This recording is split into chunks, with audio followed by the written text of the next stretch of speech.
What's up, guys? Coach Lou here from Bjj Dominance.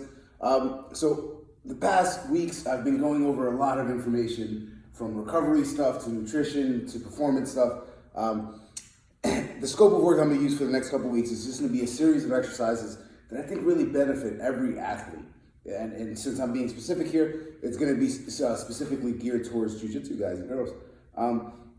So I think there's an arsenal of exercises that the basics always win, and people will try to always overcomplicate the basics, but I say the basics done really well always win, right? So just know that the human body can only do, in exercise terms or categories, it's push, pull, hinge, squat, lunge, and carry, right? Okay.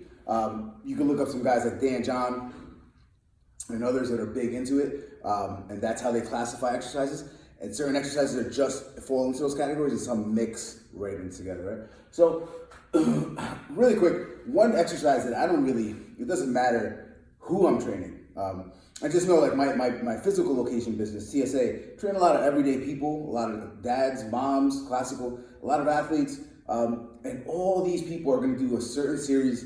They're gonna hit the staples of these exercises. Now, I may change the variation depending on the ability of the individual in front of me, right? So to me, a deadlift is still a deadlift. You're gonna learn how to hinge. You're gonna learn how to pick stuff off of the floor correctly, because that's an exercise that's gonna keep you strong. It's gonna keep you durable, and it's very, I hate the word, but functional, right? Picking stuff off, heavy stuff up off the ground is probably the most functional thing you're gonna do in your life. So just going into exercise, right? One of the worst things I see sometimes is people that just get to the gym, and number one, I can see that they have no plan because they're just winging it. Number two, they just go into exercise without any kind of warm up. And I'm not saying here, because I think people are a little bit crazy when they say that, you're crazy if you just throw a bar in your back and you start squatting. Dog, nothing's really gonna happen, right? But I do say there should be some activation drills you could do. You should warm up the musculature that you're gonna be using. So I'm a big proponent of the warm-up exercises are closely mimicking the actual drill that you're gonna do, right? So one drill that I love to do, no matter what, and this is coming from a person with 2 herniation, 2 bulging discs, bird dogs, right? So one variation that I use is just the classical bird dog, which you guys may have seen it, you just don't know maybe the name of it, and it's opposing forces. So know that the body has like posterior sling system, or it works in opposites behind you. So your right arm through your left glute is connected to your left hand up top, right?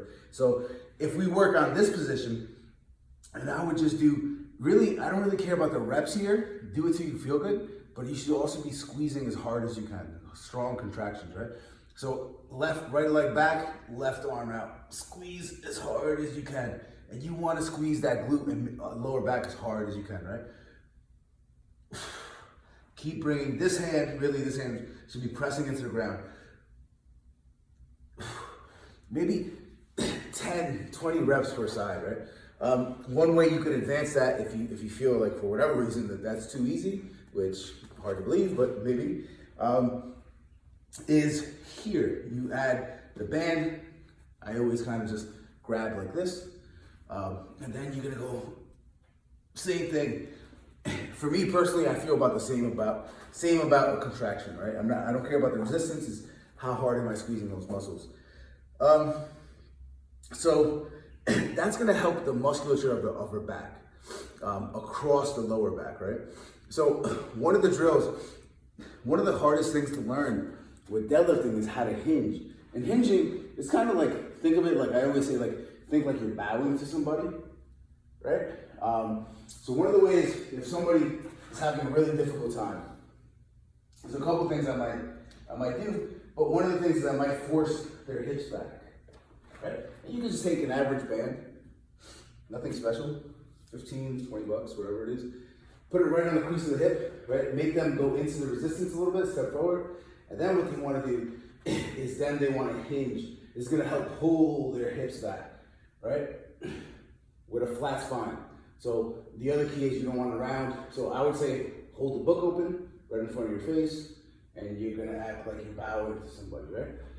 Now, another variation which I like very much so is sometimes people tend to bend the knees more than anything else. So what we want to do is bring the butt cheeks to the heels, and then we want to extend that forward and squeeze, right? And you may need some more resistance. So here, come up, squeeze right through, right? One thing you could do to make this even a little bit more difficult, externally rotate the shoulders here, and you really squeeze.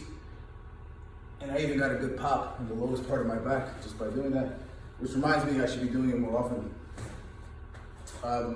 So those are just like 2 drills that I love to do. And a third one that you could be doing, it's a cheap knockoff band, not like the classical hip circle by Mark Bell. It's this Pathway Fitness. I think I bought this for $10. But one of the reasons I liked it is because I felt that a friend of mine, it's a bit less resistance than the least one. And one of the things I do this, you can do various exercises here, right? But one of the things I really like to do is get resistance, some resistance, during a bridge, right? So you're gonna get some resistance on a bridge, open up those knees, again, palms up and out, and you're gonna bridge right up hard, right? The pelvis right to the ceiling, squeeze everything behind you. That band is gonna help you in really contracting the muscles really strongly. Now to the meat and potatoes. And what I would do, personally, I would go like 2 or 3 sets. Keep it high rep for the most part. Again, the reps don't really matter if you care, but really what I'd be chasing is the hard contractions, because that means more than how many reps you do. Somebody could do 20 reps pretty sloppily or 10 really hard, right? So